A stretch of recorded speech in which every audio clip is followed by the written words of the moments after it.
Hi student, कैसे हैं आप सभी लोग। उम्मीद है अच्छे होंगे, अपनी पढ़ाई में व्यस्त होंगे और प्रैक्टिस सेशन कर रहे होंगे। तो जैसा से आप सभी को पिछली क्लास में बताया गया कि मध्य प्रदेश की बिजली विभाग की भर्ती जो 2024 की प्लांट असिस्टेंट इलेक्ट्रिकल की है, जिसमें आपके इलेक्ट्रीशियन ट्रेड, वायरमैन ट्रेड और इंस्ट्रूमेंटेशन ट्रेड और इलेक्ट्रॉनिक्स ट्रेड वाले सम्मिलित हो चुके हैं। बहुत ही अच्छा सुनहरा मौका है।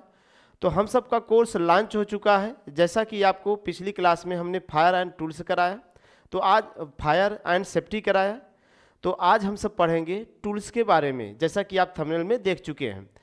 तो यह हमारा कोर्स ज़्यादा महंगा नहीं है, मात्र 499 रुपये में है। आप शीघ्र परचेज करें, अभी छूट चल रहा है। भाई जैसे टाइम बीतेगा तो कोर्स की जो प्राइस है वो बढ़ा दी जाएगी। तो जो जितना से जितना जल्दी परचेज कर लेगा वो जल्द से जल्द फर्स्ट 100 स्टूडेंट के लिए ये आपका 499 है। लेकिन जैसे ही आपका 100 स्टूडेंट कंप्लीट हो जाएंगे उसके बाद प्राइस इसकी बढ़ जाएगी। तो इसलिए 100 पहले आओ और पहले पाओ। तो आइए बात करते हैं हमारे जो कोर्स में क्या खास बात है। हम सभी क्लास वीडियो क्लास देंगे आपको क्लास नोट्स भी प्रोवाइड किया जाएगा और साथ साथ हम टेस्ट सीरीज भी आपको प्रोवाइड कराएंगे, जिसमें आप अपना प्रैक्टिस कर सकते हैं और साथ साथ टीचर के द्वारा जो पढ़ाया गया है वो चीज़ें आप समझ सकते हैं कि आपका कितना क्वेश्चन से मैच कर पा रहा है। तो चलिए, टॉपिक हमारा है हैंड टूल्स। हैंड टूल्स क्या होते हैं? अगर हम कोई इलेक्ट्रिकल का वर्क कर रहे हैं तो वहाँ पे हमें टूल्स की आवश्यकता पड़ती है।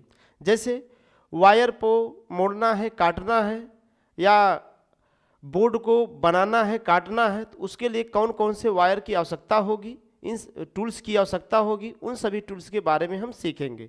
तो चलिए, सबसे जो इलेक्ट्रिकल का सबसे बड़ा हथियार होता है प्लायर।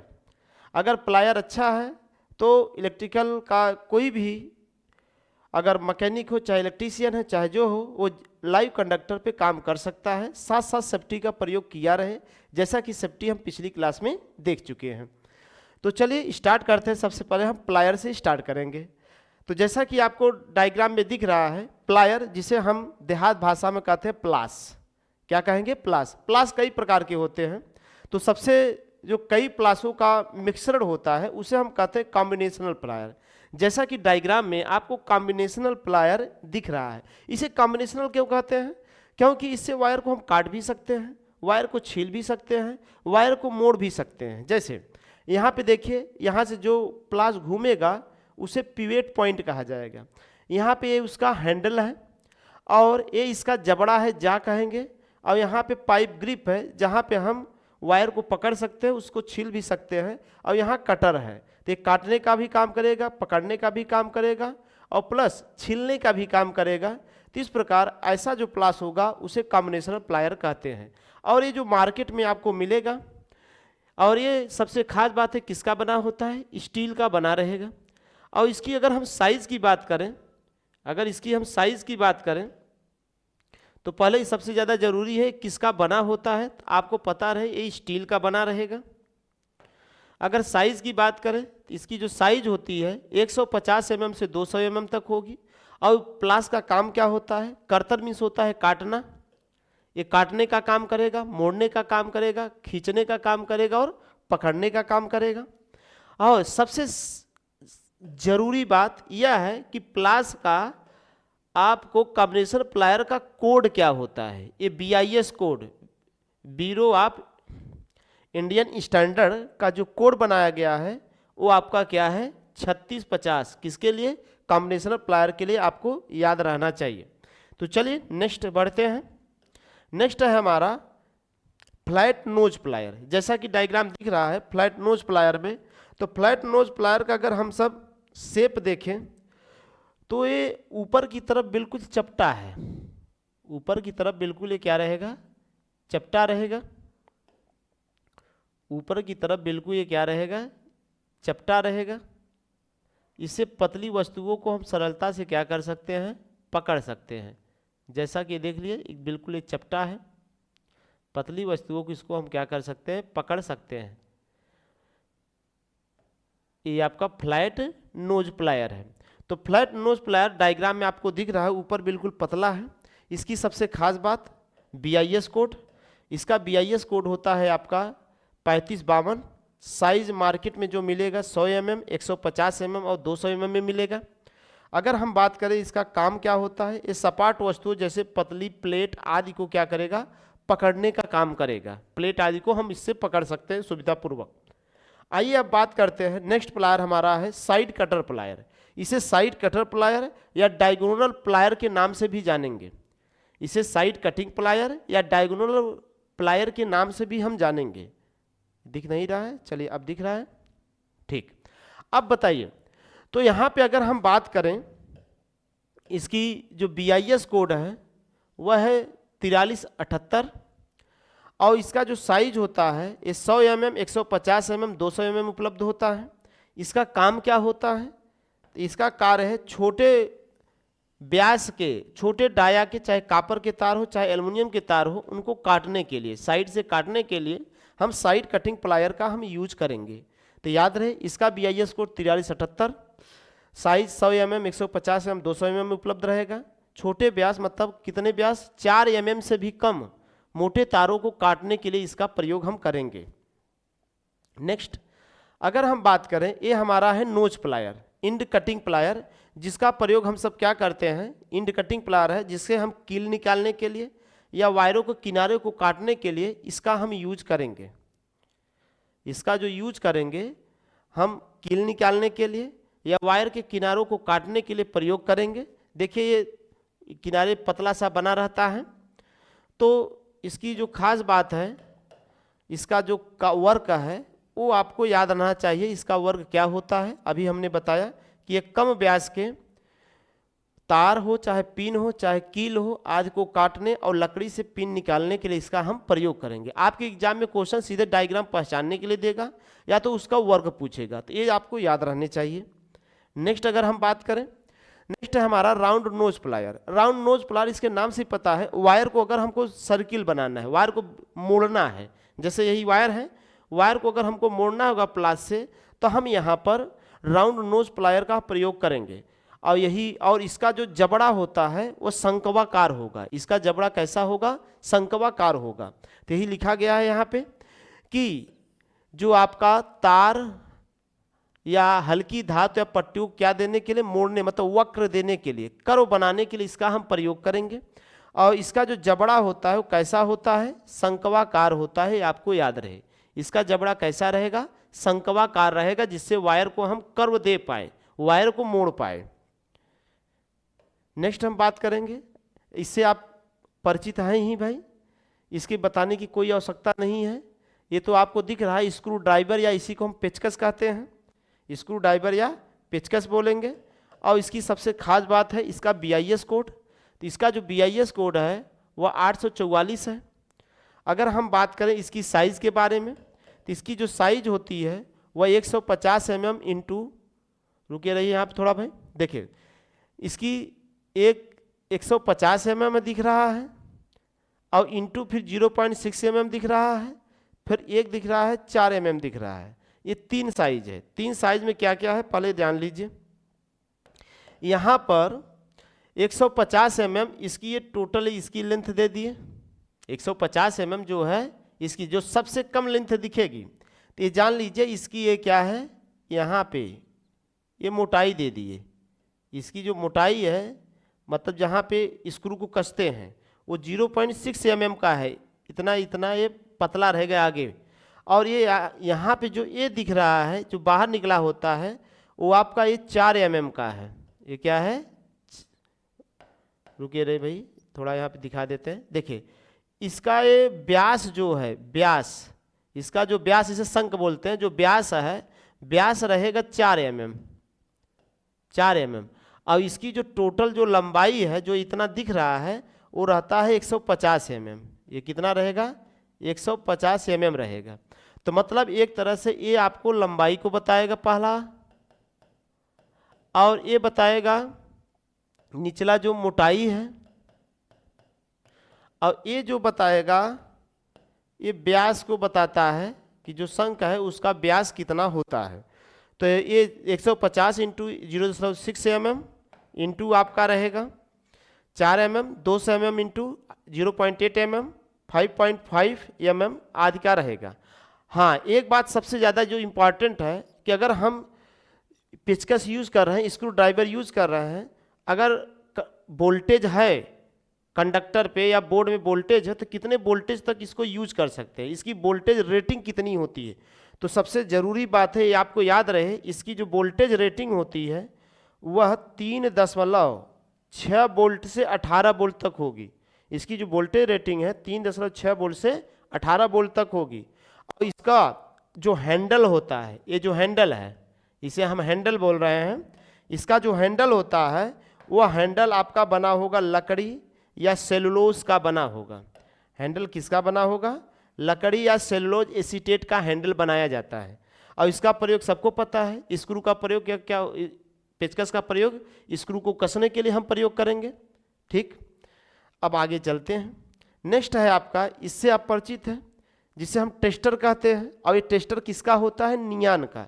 मतलब इसमें एक लैंप होता है, लैंप के अंदर नियान गैस भरी रहती है और उसमें फिलामेंट रहता है और एक हाई रजिस्टर जुड़ा होता है, ऊपर एक स्प्रिंग दिख रहे हैं और एक मेटेलिक टच पॉइंट होता है। जैसे हम सब क्या करते हैं कि अगर कहीं हमको पता करना है करंट है कि नहीं है, तो टेस्टर जब फेज में लगाते तो ग्लो करता, पता चल जाता है करंट है, तो अर्थात कंडक्टर में सप्लाई है या नहीं है, उसका पता करने के लिए हम यहाँ पे नियॉन टेस्टर का प्रयोग करते हैं, या हम सब देहात भाषा में केवल टेस्टर कहते हैं।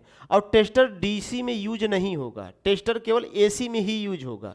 तो याद रहे, टेस्टर डीसी में कभी भी नहीं यूज होगा, टेस्टर केवल किस में यूज होगा? एसी में यूज होगा। तो यहाँ पे एक चीज़ लिख लीजिएगा कि टेस्टर का यूज डीसी में नहीं होता है। इन नोट पॉइंट में आपको याद रहे, नोट पॉइंट में याद रहे, टेस्टर डीसी में यूज नहीं होता है, टेस्टर डीसी में यूज नहीं होता है, यूज नहीं होता है। क्यों? अब आपके दिमाग में आइडिया बन रहा था, क्यों सर, ऐसा क्यों? क्योंकि आप लोग देखे होंगे कि ट्रांसफार्मर की अर्थिंग ज़मीन से रहती है, तो जैसे ही हम टेस्टर को टच करेंगे तो उसका जो पाथ है अर्थ के द्वारा कंप्लीट हो जाएगा, टेस्टर ग्लो कर जाएगा। लेकिन डीसी की कोई अर्थिंग नहीं हम सब करते हैं। अब बैटरी है, याद है, इसकी अर्थिंग नहीं हम करते हैं, तो टेस्टर ग्लो ही नहीं कर पाएगा। इसलिए आपका टेस्टर डीसी में नहीं काम करेगा, केवल एसी में काम करेगा। और टेस्टर कितने वोल्ट तक सह सकता है? तो इसकी जो वोल्टेज रेंज है ये आपको याद रहे, इसका जो वोल्टेज रेंज रहेगा 100 वोल्ट से 250 वोल्ट रहेगा।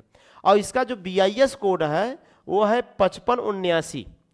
और इसमें बल्ब किसका रहेगा? नियान लैंप। बल्ब ऊपर का ग्लास रहेगा बल्ब, और अंदर भरी रहेगी नियान गैस। और यहाँ पे एक हाई रजिस्टर लगाए हैं, ये जो दिख रहा है ये हाई रजिस्टर है। ये हाई रजिस्टर को अगर हम देख रहे हैं, इसका यहाँ काम क्या है? वोल्टेज 250 वोल्ट देंगे तो उस करंट को माइक्रो एम्पियर में बदलेगा। यहाँ रजिस्टर का काम होता है करंट को माइक्रो एम्पियर में बदलना।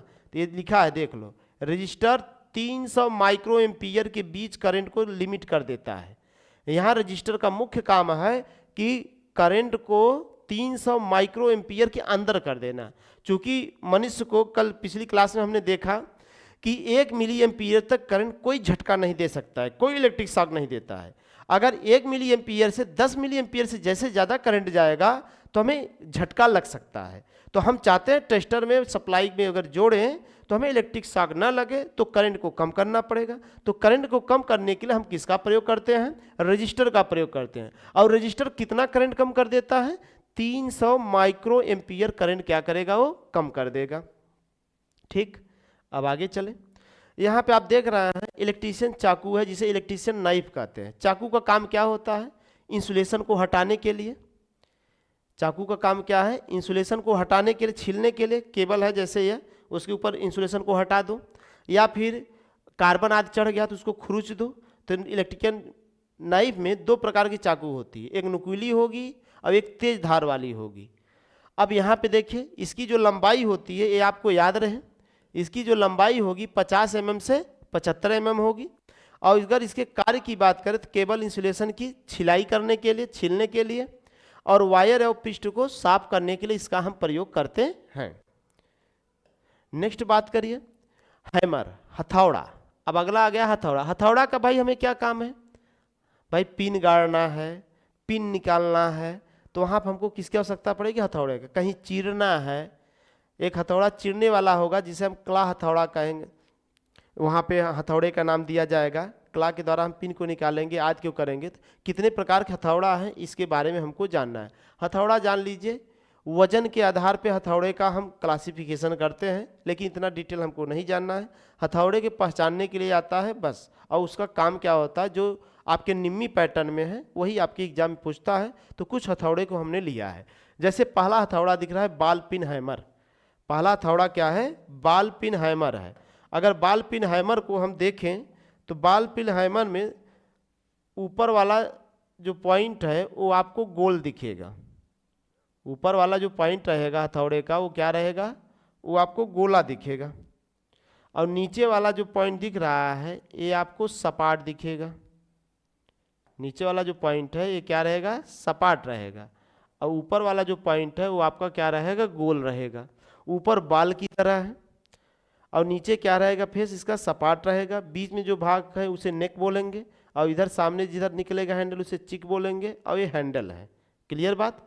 अब अगर हम बात करें ये किसका बनेगा,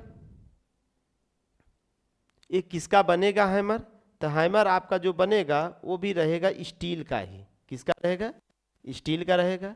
अगर इसके वजन की बात करें, मार्केट में बॉल पिन हैमर कितने का मिलता है, तो कितने किलोग्राम का मिलता है या ग्राम का मिलता है? 125 ग्राम, 250 ग्राम आदि का हैमर बॉल पिन मार्केट में मिलेगा। इसका प्रयोग नेलिंग, स्ट्रेनिंग और झुकने के काम के लिए, मोड़ने के लिए, जैसे धातु के चादरों को पीटने के लिए, वहाँ पे पिन लगाने के लिए दीवार में आदि का प्रयोग हम इसका करेंगे। और इसका हत्था किसका बना रहेगा? लकड़ी का बनाया जाएगा। चलिए, बॉल पिन हैमर के बाद हम सब जान रहे हैं मैलेट। अब लकड़ी वाला हथौड़ा कहाँ यूज होगा? भाई ये तो लकड़ी का हथौड़ा है। मैलेट को हम मुंगरी भी कहते हैं, और इसका जो बना होता है या तो लकड़ी का बना रहेगा या तो नायलॉन का बना रहेगा। देखो यहाँ पे लिखा है, या तो ये लकड़ी का बना रहेगा या तो किसका रहेगा? नायलॉन का बना रहेगा। या तो लकड़ी का होगा या तो नायलॉन का। अब इसके साइज की बात कर लें तो 50 mm इंटू 150 mm का रहेगा। तो मतलब ये व्यास जो रहेगा 50 mm और इसकी जो लंबाई रहेगी वो रहेगी 150 mm, या तो फिर रहेगा ये 75 mm इंटू 150 mm का रहेगा। और इसका कार्य क्या है? जितने मेटल के चद्दर हैं उनको पीटने के लिए, सीधा करने के लिए इसका प्रयोग करेंगे। और इलेक्ट्रिकल कार्य में हम कहाँ करते हैं? इलेक्ट्रिकल कार्य में जैसे बाइंडिंग को आर्मेचर में सेटअप करना है तो हम मैलेट का ही यूज करके, लकड़ी के हथौड़े का प्रयोग करके ही हम वाइंडिंग को आर्मेचर में सेटअप करते हैं, जिससे वाइंडिंग का तार कटने न पाए, इंसुलेशन कटने न पाए। अगर हम बात करें, इससे आप परिचित होंगे ही, लेकिन गांव में जो आप देखते हो लोहार होते हैं वो आरी का प्रयोग करते हैं, लेकिन इस आरी का नाम क्या है? इसे हम कहते हैं टेनन सा। इसे क्या नाम देंगे? टेनन सा कहेंगे, टेनन आरी बोलेंगे। तो टेनन आरी की सबसे खास बात क्या है, पहले ये देख लीजिए। देखिए टेनन आरी में होता क्या है, इसका प्रयोग हम सब कहाँ करेंगे? आप देखते हो लकड़ी का हम सब बोर्ड बनाते हैं, केसिंग कपिंग वायरिंग की जाती है, उसकी पट्टी काटने में, लकड़ी का बोर्ड बनाने में, इन सब में हम क्या करते हैं? टेनन सा आरी का प्रयोग करते हैं। तो टेनन सा आरी के कुछ पार्ट हैं, जैसे ये इसका क्या है? हैंडल है। ये हैंडल लकड़ी का दिख रहा है, और ये पकड़ने के लिए ग्रिप बना है। ये अपर हार्न है, ये लोअर हार्न है, और इसका ये निचला हिस्सा इसे हील बोलेंगे। और यहाँ पे टीथ बने हैं, इनके यहाँ पे क्या है? टीथ बने हैं। ऐसे देख रहे हैं, इसमें टीथ बने हैं, और टीथ को पर 25 mm में दिखाया जाएगा। टीथ किस में रहेंगे? पर 25 mm में टीथ रहेगा। इसे बोलते हैं 60 टीथ। क्या बोलेंगे? 60 टीथ बोलेंगे। यहाँ पे 60 टीथ दिख रहा है। और इसका जो किनारे हिस्सा है उसे टू बोलते हैं। ये 60 ब्लेड बोलेंगे। ये बैक आपका पीतल का रहेगा। ये जो बैक है इसका ब्रास या पीतल का रहेगा। और ये आपका क्या है? हैंडल में स्क्रू कसने के लिए है। अब बात यहाँ पे करते हैं, अब ये वाला पॉइंट हील कहा जाएगा और इधर वाला पॉइंट टू कहा जाएगा। अब इसका BIS कोड सबसे ज़्यादा पूछ सकता है। BIS कोड इसका 5123 भी हो सकता है, इसका BIS कोड 5130 भी होता है, और इसका BIS कोड 5031 भी होता है। 5123, 5130 और 5031 इसका BIS कोड होता है, आपको याद होना चाहिए। अगर इसकी लंबाई की हम बात करें, इसकी लंबाई कितनी होगी? अगर इसकी हम लंबाई की बात करें तो लंबाई 250 mm या तो 300 mm होगा। दांते 25.4 mm में कितने दांते होते हैं? 8 से 12 दांते। इसके 25.4 mm में 8 से 12 दांते होते हैं। और इसकी जो ब्लेड की चौड़ाई है वह होगी 10 सेंटीमीटर। और कार्य क्या होता है? पतली लकड़ियों को काटने के लिए, जैसे अगर हम बात करें बैटन बताना है, केसिंग कपिंग में, केपिंग का बोर्ड बनाने में आदमी हम क्या करते हैं, इनका यूज करते हैं। ज़्यादातर एग्जाम में पूछा है पतली लकड़ियों को काटने के लिए हम किसका प्रयोग करेंगे? टेनन साह या टेनन आरी का प्रयोग किया जाएगा। चलिए अब हेक्सा जानते हैं। अभी हेक्सा नहीं है भाई, चीजेल आ गया, चीजेल आ गया। चीजेल के बाद इससे तो आप परिचित हैं ही, इससे आप तो परिचित हैं ही। ये क्या होता है? चीजेल मतलब छैनी, देहात में हम छैनी कहते हैं। छैनी से होल आदि को बनाने के लिए यूज करते हैं। और इसका हत्था किसका होता है? लकड़ी का होता है। इसकी लंबाई जो होती है वह आपका 150 mm का होगा। इसकी जो लंबाई है वह 150 mm की रहेगी, लंबाई 150 mm की। और सबसे ज़्यादा इसका पूछेगा किसका बना होता है? ढलवा लोहे का, स्टील ब्लेड का ये बना होता है। अगर इसकी चौड़ाई की बात करें, इसकी चौड़ाई कितनी होती है? 6 mm, 12 mm, 18 mm और 25 mm के होते हैं। इसका कार्य क्या होगा? छीलने के लिए, खुरचने के लिए और खांचा बनाने के लिए इसका प्रयोग हम करते हैं। चलिए अब दिख रहा है भाई, ठीक है, ओके। आगे बढ़ते हैं। छैनी तो आपको पता है। देखिए हमें टूल्स के बारे में ज़्यादा उतना टाइम नहीं देना है, क्योंकि केवल पहचानने के लिए, एक वर्क के लिए पूछता है। इस पर कुछ क्वेश्चन प्रैक्टिस कराएंगे तो आपको आइडिया लग जाएगा कि हमारे एग्जाम में क्वेश्चन क्या आते हैं। ज़्यादातर फीटर आदि वाले जो मैकेनिकल वाले हैं उनको सबसे डीपली में पूछता है, लेकिन हम सब में केवल ओवरव्यू रहता है, कार्य क्या होता है, कैसा दिखता है, इसलिए हम केवल उसका डाटा लेते हैं। BIS कोड उतनी ही जानकारी लेना है, ज़्यादा डिटेल नहीं देना है कि भाई जिससे पूछे आपका 1-2 नंबर पूछ रहा है, अगर उसी में हम 2-3 क्लास चला दें तो कोई मतलब नहीं होगा। इसलिए इसके लिए आप निश्चिंत रहें। हम उसी फोकस करेंगे, एग्जाम ओरिएंटेड टॉपिक हम सब पढ़ेंगे, जो एग्जाम से रिलेटेड है, केवल उन्हीं के बारे में हम सब जानकारी करेंगे। अनावश्यक चीज़ों पे हम सब जाएंगे नहीं। टाइम की बचत हो, एग्जाम को क्रैक करना है आपको और हमें क्रैक करवाना है आपको। चलिए बात करते हैं फ्लैट कोल्ड चीजल। ये फ्लैट कोल्ड चीजल है जो दीवारों में होल बनाने के लिए प्रयोग करते हैं। और ये बना होता है, ये सबसे ज़्यादा पूछा है, ये किसका बना होता है? हाई कार्बन स्टील का। ये किसका बना रहेगा? हाई कार्बन स्टील का। अब इसका पूछता है कितने कोण पे कटा होता है? तो 35 अंश से 45 अंश के कर्तन कोण पे बना होता है। 35 अंश से 45 अंश के कर्तन कोण पे नीचे ये कटा रहता है। और इसका जो आकार है गोल होगा या तो खष्ट कोड़ी होगा। नीचे गोल होगा या तो क्या होगा? ये या तो गोल दिखेगा या तो खष्ट कोड़ी, मतलब 6 कोण के रूप में ये दिखेगा। इसके आकार की बात हो गई। और इसका प्रयोग बताया गया दीवार में क्या करने के लिए? होल बनाने के लिए हम इसका प्रयोग करते हैं। चलिए नेक्स्ट बात करते हैं ब्राडल या पोकर, जिसे सुआ भी कहते हैं। अब ब्राडल या पोकर या सुआ क्या होता है? लकड़ियों पर जैसे हमें स्क्रू लगाना है, लकड़ी पर अगर स्क्रू लगाना है तो ब्राडल या पोकर से पहले निशान बना लेंगे, जिसे पायलट होल कहते हैं। निशान बना लेंगे, फिर वहीं स्क्रू को हम कस देंगे। तो लकड़ियों पर स्क्रू लगाने के लिए हम किसका प्रयोग करते हैं? ब्राडल या पोकर का प्रयोग करेंगे। अगर बड़ा होल बनाना है तो जिमलेट का प्रयोग करेंगे, और छोटा होल बनाना है तो हम पोकर या ब्राडल का प्रयोग करेंगे। तो लकड़ियों पे छोटा होल बनाने के लिए ब्राडल का, और बड़ा होल बनाने के लिए हम जिमलेट का प्रयोग करेंगे। देखिए यहाँ पे जैसा कि डायग्राम आपको दिख रहे हैं, इसकी सबसे खास बात है कि इसका BIS कोड क्या होता है? BIS कोड याद रहे 10-375-1982 होता है। अगर लंबाई की बात करें 150 mm से 6 mm होता है। इसकी लंबाई और चौड़ाई की बात की जा रही, मोटाई की। कार्य लकड़ी पर पेच लगाने के लिए पायलट छेद, और क्या करने के लिए? पेच लगाने के लिए इसका प्रयोग करते हैं। पेच लगाने के लिए पायलट छेद बनाने के लिए करते हैं। पायलट छेद क्या होता है? हमने बताया लकड़ी पर जहां पहले निशान लगाएंगे, दाएं बाएं से कर घुमा के निशान बना लेंगे, फिर उसी में स्क्रू को कसेंगे, जिसमें स्क्रू होल बनाए हैं उसी को पायलट हम छेद कर रहे हैं। नेक्स्ट ये आप देख रहे हैं, अगर हमको कहीं मेटल पे होल बनाना हो या निशान लगाना हो तो जिसे हम कहते हैं सेंट्रल पंच, सेंट्रल पंच है। सेंट्रल पंच का प्रयोग लकड़ी पे अगर हमको स्क्रू आदि या होल बनाना है तब तो वहाँ पे उसके लिए आपको ब्राडल का यूज़ करना पड़ेगा। अगर आपको मेटल आदि पे करना हो होल तो उसके लिए हम प्रयोग करेंगे सेंटर पंच का। जो ये बना होता है किसका, स्टील का, ये बना रहेगा स्टील का। और इसकी साइज़ की अगर बात करें तो इसके बाइट के व्यास तथा लंबाई के अनुसार इसका जो व्यास होता है 100 mm, मतलब मोटाई ज़्यादा रहेगी, मोटाई क्या रहेगी, ज़्यादा रहेगी, और लंबाई 8 mm। ये जो नीचे दिख रहा है ये 8 mm का रहेगा, और मोटा कितना रहेगा ये आपका, ये 100 mm रहेगा। तो याद रहे लंबाई 100 mm और मोटाई कितना रहेगा, 8 mm। ये मोटाई 8 mm रहेगा, मोटाई क्या रहेगा 8 mm, और लंबाई यहाँ पे देखिए इसके आधार पे चले, इसका जो बॉडी का व्यास है वो आपका रहेगा 100 mm, और जो लंबाई है वो कितना रहेगा 8 mm रहेगा। व्यास भाई 100 mm रहेगा, ये इसमें डाउट ना हो आप, ये व्यास है और ये क्या है, लंबाई है। और सेंट्रल पेंच का कोण पूछता है, ये कितना कोण यहाँ बनता है, तो यहाँ पे कोण दिखेगा, नीचे हल्का सा पतला सा भाग बना है, यहाँ पे एंगल बना होता है।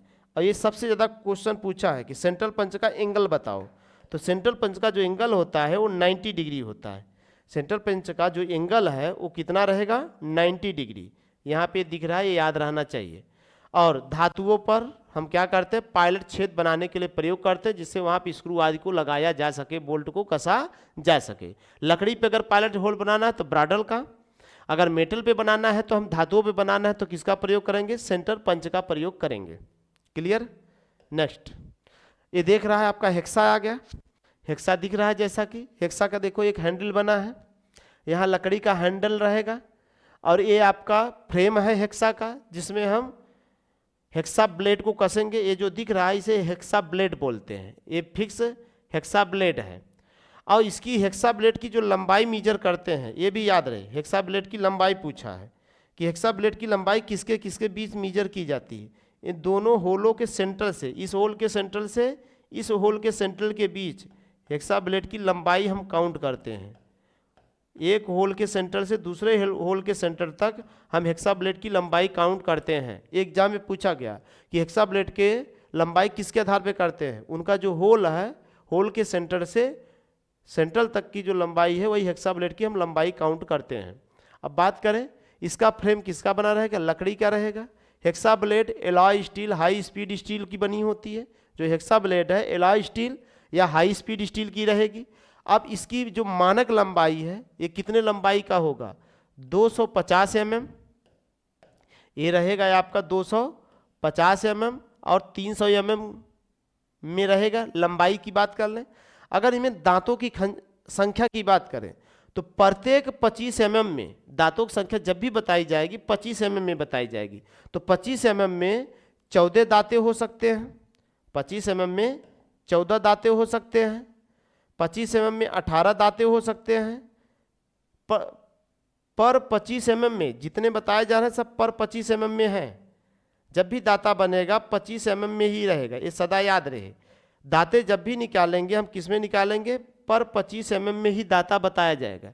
तो दांता सदा याद रहे वो किस में रहेगा, आपका 25 mm में ही रहेगा। दांता जब भी निकालेंगे हम 25 mm में, तो ये सदा आपको याद रहे कि दांते जो होंगे वो 25 mm में होंगे। 25 mm में 14 भी हो सकते हैं, 25 mm में 18 भी हो सकते हैं, 25 mm में 24 भी हो सकते हैं, और 25 mm में 32 भी दांतें हो सकते हैं। किसके, हेक्सा के। चले, जैसा कि आप सबको बताया गया कि भाई हमारा ये जो क्लास चल रही है प्लांट असिस्टेंट इलेक्ट्रिकल की क्लास चल रही है, जिसमें आपके इलेक्ट्रीशियन, वायरमैन, इलेक्ट्रॉनिक्स और इंस्ट्रूमेंटेशन ट्रेड वाले फॉर्म फिलअप कर सकते हैं। और फॉर्म भरा जा चुका है और भर भी रहे हैं। और उसके बाद ये मात्र कितने में हमारा कोर्स आपको परचेज करना पड़ेगा, 499। हमारे कोर्स की खास बात क्या है, इसमें वीडियो क्लास मिलेगा, क्लास नोट्स मिलेगा और टेस्ट सीरीज मिलेगी। ये आपको फ्री रहेगा। अगर किसी को कोई दिक्कत हो तो जो नंबर चल रहा है आपको स्क्रीन पे, उस नंबर पे आप कांटेक्ट करें, पूरी जानकारी ले लें, तब क्लास को आप परचेज करें। और ये फर्स्ट 100 स्टूडेंट के लिए ये क्लास का कोर्स ये है। जैसे 100 स्टूडेंट हो जाएंगे तो क्लास की प्राइस बढ़ा दी जाएगी, तो इसलिए पहले आओ और पहले पाओ। चलिए बात करते हैं, नेक्स्ट हमारा है राउल प्लग टूल। अब राउल प्लग टूल क्या होता है, ड्रिल करने के लिए प्रयोग करते हैं। जैसा कि दिख रहा है कई प्रकार के राउल प्लग टूल है, पतला है, उससे फिर मोटा, फिर उससे मोटा, फिर उससे मोटा। ये राउल प्लग टूल है जो दीवालों पर ड्रिल करने के लिए हम प्रयोग करते हैं। और इसका जो होल्डर है वो किसका बना होता है, तो होल्डर याद रहे, इसका जो होल्डर होगा वो आपका मृदु स्टील, सॉफ्ट स्टील का बना रहेगा। जो होल्डर है वो मृदु स्टील का। और जो बीट है, ये जो बाहर दिख रहा है ये बीट है, यहाँ पे जो ये दिख रहा है इसको हम बीट बोलेंगे, इसको हम क्या बोलेंगे, बीट बोलेंगे। ये बीट है, इसे हम क्या बोलेंगे, ये बीट है। और बीट किसका बना होता है, तो बीट भी याद रहे, जो बीट है ये आपका रहेगा टूल स्टील का। और साइज की बात करें तो संख्या के आधार पर इसकी साइज होती है 8, 10, 12, 14 आदि। और इसकी जितनी ज़्यादा संख्या होगी, नंबर होगा, जैसे 8 नंबर है, 10 नंबर है, 12 नंबर है, 20 नंबर है, तो नंबर अगर बढ़ेगा तो इसकी मोटाई भी बढ़ती चली जाएगी। और इसका काम क्या होता है, ईंट पर हो, चाहे कंक्रीट हो, चाहे दीवार हो, चाहे छत हो, में आदि में छेद बनाने के लिए हम इसका प्रयोग ड्रिल मशीन के साथ कर सकते हैं। नेक्स्ट, ये तो दिख रहा है आपको रिंच है, जिसे हम स्पैनर कहते हैं। और स्पैनर का प्रयोग नट बोल्ट आदि को खोलने और कसने के लिए प्रयोग किया जाता है। अब जैसे यहाँ पे 2 तरफा मुंह वाला ओपन इंडेड आपका रिंच है, बॉक्स इंडेड है गोलाकार, ये आपको दिख रहा है, एक बार ओपन है, एक बार आपका बॉक्स टाइप का है, कॉम्बिनेशन टाइप का है। ये दिख रहा है लाइन टाइप का है, ये दिख रहा है टार्क टाइप। टार्क टाइप का ज़्यादातर हम बाइकों में यूज करते हैं, बाइकों में जो अंदर होल लगे होते हैं उसे टार्क टाइप हम स्पाइनर का प्रयोग करेंगे, रिंच का। अगर हम बात करें, ये एडजस्टेबल रिंच है। अगर कोई ऐसा नट आ जाए जिसमें कोई हमारा रिंच सेट ना खाए, तो इसमें स्क्रू रहता है, स्क्रू से कस कर उसको हम ओपन कर सकते हैं। एक आपका है सॉकेट टाइप, और एक जो सबसे नीचे दिख रहा है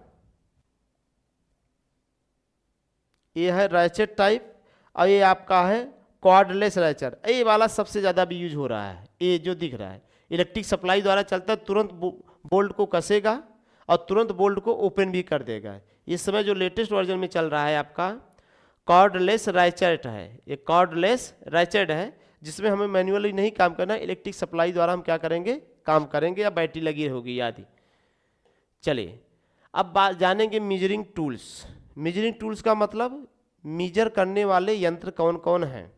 तो मेजरिंग टूल क्या होते हैं, मापन और औजार कंपोनेंट की माप लेते समय हमें वास्तविक साइज को निर्धारित करना होता है। जैसे हमें बोर्ड बनाना है, आदि बनाना है, तो उसकी वास्तविक साइज क्या होगी वो हम मेजरिंग टूल के द्वारा, जैसे स्केल हो गया, फीता हो गया, आदि के द्वारा। तो यहाँ पर साधारण मापन में हम क्या करते हैं, औजार और टूल मीट्रिक प्रणाली में, जितने मेजरिंग टूल है मीट्रिक प्रणाली में 0.5 mm तथा ब्रिटिश प्रणाली में 1/64 इंच तक की न्यूनतम माप मापी जा सकती है।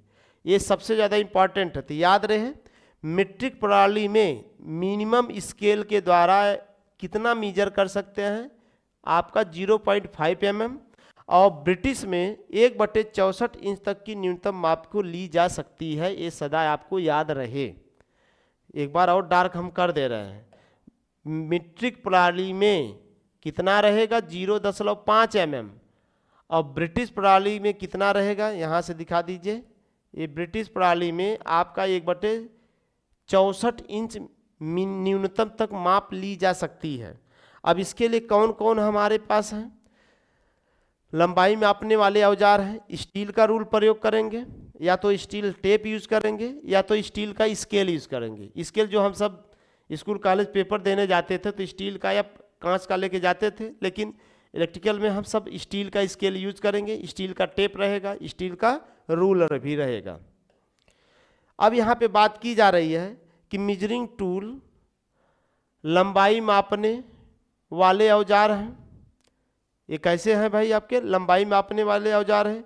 कहीं और भी मेजरिंग टूल होंगे, वजन वाले भी होंगे, लेकिन यहाँ हमें लंबाई से मतलब है। जो स्टील रूल होती है अधिकतर किसका बना है? लकड़ी का प्रयोग करेंगे। स्टील रूल जितने देखेंगे वो लकड़ी के रहेंगे, जिन पर इंचों या सेमी में निशान बने होंगे, जिन पे इंचों या सेमी में निशान बने होंगे। जैसा कि देखिए बोर्ड पे वो लिखा है कि स्टील रूल अधिकतर लकड़ी के प्रयोग किए जाते हैं, जिन पर इंचों या सेमी में निशान बने होते हैं। स्टील रूल बनाने के लिए अधिकतर किसका प्रयोग करेंगे? स्टेनलेस स्टील का प्रयोग करेंगे। स्टील रूल बनाने के लिए हम स्टेनलेस स्टील, स्प्रिंग स्टील या तो हाई कार्बन स्टील का प्रयोग करेंगे। और स्टील रूल कितने माप में मिलता है? 150 mm, 300 mm या 600 mm में उपलब्ध होता है। जो स्टील रूल है 150 mm लंबाई का, 600 mm लंबाई का, ये मार्केट में माप में उपलब्ध रहेगा। और स्टील रूल अधिकतर लकड़ी के प्रयोग किए जाएंगे, याद रहे। स्टील रूल अधिकतर किसके रहेंगे? लकड़ी के प्रयोग किए जाएंगे, जिन पे इंचों में माप बने होते। ये आपको दिख रहा है, ये स्टील रूल है। स्टील रूल ये किसका है भाई? स्टील मटेरियल के नाम से ही पता चल रहा है। ये स्टील का टेप है जिससे लंबाई को हम नापते हैं। ये आपका क्या हो गया? स्केल है जो हम सब यूज करते हैं स्कूल कॉलेजों में। अब आ जाइए माइक्रोमीटर या जिसे वर्नियर कैलिपर्स। वर्नियर कैलिपर्स का हमें क्या हो सकता है भाई? ये तो मैकेनिकल के यंत्र है।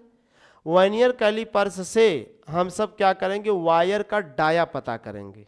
वायर क्या करेंगे? डाया पता करेंगे। ज़्यादातर मैकेनिकल में यूज किया जाता है, लेकिन यहाँ हमारा वायर का डाया पता करने के लिए हम वर्नियर कैलिपर्स का यूज करेंगे। देखिए अगला है आपका वर्नियर कैलिपर्स का, पूछता है कि अल्पतमांक। अल्पतमांक का मतलब होता है कम से कम कितना हम माप मीजर कर सकते हैं। वर्नियर कैलिपर्स से हम मिनिमम कितना माप मीजर कर सकते हैं वो याद रहना चाहिए। तो वर्नियर कैलिपर्स से हम मिनिमम 0.02 mm का माप मीजर कर सकते हैं। और लिस्ट काउंट को ही कहते हैं अल्पतमांक कहते हैं। आगे बढ़ो, ये क्या है आपका भाई? स्टील टेप है, अभी तो इसके बारे में हम सब जाने।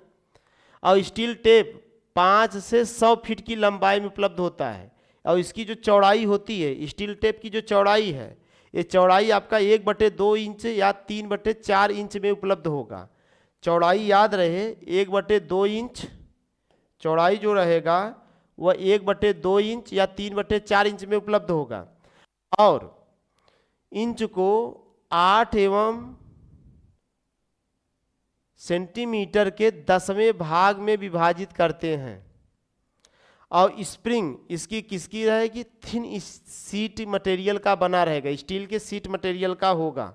और ये कितनी लंबाई में उपलब्ध है? 5 से 100 फीट की लंबाई में उपलब्ध होता है। ये आपको दिख रहा है गुनिया, ट्राई स्क्वायर, या इसका दूसरा नाम क्या है? गुनिया है। ट्राई स्क्वायर या इसे हम क्या कहेंगे? गुनिया कहेंगे। ट्राई स्क्वायर या तो इसे हम क्या बोलेंगे? गुनिया। इसका में 90 डिग्री पे कहीं भी पता करना हो, वर्ग पता करना है, स्क्वायर पता करना हो, तो हम गुनिया का प्रयोग करेंगे। तो देख ले, तो यहाँ पे सतहों की वर्गता मतलब स्क्वायरनेस 90 डिग्री कोण की जांच करने के लिए इसका प्रयोग करते हैं। एक ब्लेड होता, इसमें एक ब्लेड होता है और दूसरा स्टाइक होता है। ये इसे नीचे वाले हिस्से को स्टाइक बोलेंगे और ये क्या है? आपका ब्लेड है। अगर हम बात करें 90 डिग्री के कोण पर रिवेट करके जोड़ दिया जाता है, तो कंस्ट्रक्शन की बात कर रहे हैं। ट्राई स्क्वायर का ब्लेड हाई कार्बन स्टील, ये सबसे ज़्यादा जरूरी है। इसका जो ब्लेड है वो किसका बना रहेगा? हाई कार्बन स्टील का बना रहेगा। अगर इसका जो स्टैक है वो कास्ट आयरन का रहेगा। स्टैक किसका बना रहेगा? ये याद रहे, स्टैक किसका बना रहेगा? कास्ट आयरन का। स्टैक कास्ट आयरन, स्टील या एल्युमिनियम आदि का क्या होता है? बनाया जाता है। बस याद रहे ट्राई स्क्वायर से सपाट हम नहीं पता कर सकते हैं। जैसे मान लीजिए कोई सरफेस सपाट है वो नहीं पता कर सकते, बाकी 90 डिग्री, आयताकार, वर्गाकार आदि बना सकते हैं।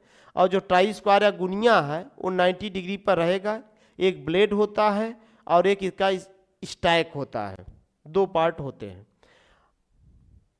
अब यहाँ पे देखिए क्या क्या कर रहे हैं कि 90 डिग्री कोण की जांच कर सकते हैं, समतलता की जांच कर सकते हैं, कार्य के किनारे पर 90 डिग्री कोण की रेखा हम अंकित कर सकते हैं, मतलब मार्किंग कर सकते हैं। इसके ये क्या है, यूज है। ये आपको जो दिख रहा है ये है ट्रमेल। ये क्या है, ट्रमेल। तो हम क्या करते हैं, मार्किंग करने के लिए और लार्ज साइज जाप पे, अगर जाप बड़ा है तो जाप पे मार्किंग करके वहाँ हम उसकी लंबाई काट सकते हैं। कुछ जैसे मान लीजिए हमें फिक्स लंबाई काटना है तो हम ट्रमेल से ज़्यादा लंबाई का निशान लगा के उससे वस्तु को काट सकते हैं। तो ट्रमेल एक प्रकार का मार्किंग यंत्र है जो लार्ज लंबाई को मार्किंग कर सकता है।